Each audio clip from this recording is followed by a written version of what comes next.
আমরা সব ব্যক্তিগত বাড়িতে বাড়িতে যাচ্ছি, দেখা করছি তাদের যে শোক, তাদের যে দুঃখ, গুলিতে কিভাবে ছেলেটা জীবন দিল, ছটফট করলো, মা চিৎকার করে বলছে আমার ছেলে আর আমাকে মা বলে রাখতে পারবে। যার চলে গেল সেই বোঝে তার কি যন্ত্রণা। বাংলাদেশের লক্ষ লক্ষ মানুষকে কারারুদ্ধ করা হয়েছে, মিথ্যা মামলা দেওয়া হয়েছে। আপনারা এই বাকরগঞ্জে যারা আছেন তারাও সাক্ষী, এখানে শত শত মানুষ আপনারা জেলে খেটেছেন, মিথ্যা মামলা দিয়েছে, লেখাপড়া, ব্যবসা, বাণিজ্য সবকিছু তছনছ করে দিয়েছে। জামাত ইসলামী সহ বিরোধী দলের লোকেরা আমরা ঘরের মধ্যে 2-5 জন লোক একটা বৈঠক করতে পারিনি, অফিসে তো যেতেই পারিনি, ঘুমান্ত মানুষ ধরে নিয়ে মিথ্যা মামলা দিয়েছে।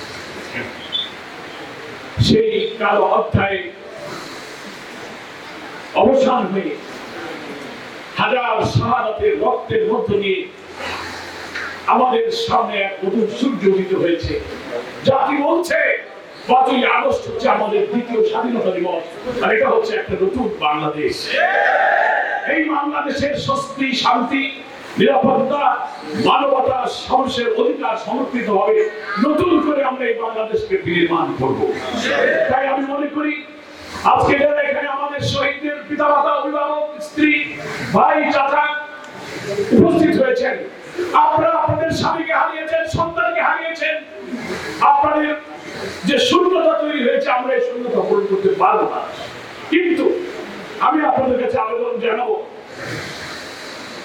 ওই ঈমান, ওই বিশ্বাস আপনাদের হৃদয়কে প্রশান্ত করবে।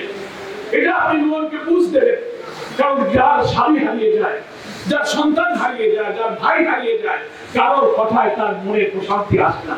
এবং যা হারানো, যে যার চলে গেল সেই বোঝে তার কি যন্ত্রণা।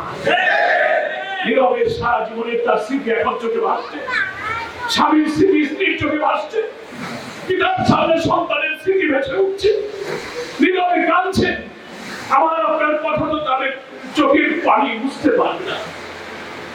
ঢাকা সহ সারা বাংলাদেশে 1000 শহীদদের পরিবারের জামাত ইসলামের আমির সহ আমরা সব ব্যক্তিগত বাড়িতে বাড়িতে যাচ্ছি, দেখা করছি তাদের যে শোক, তাদের যে দুঃখ, গুলিতে কিভাবে ছেলেটা জীবন দিল, ছটফট করলো, মা চিৎকার করে বলছে আমার ছেলে আর আমাকে মা বলে রাখতে পারবে।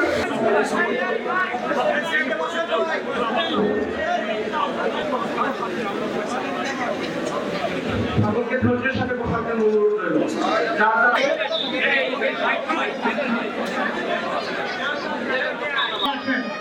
অবশ্যই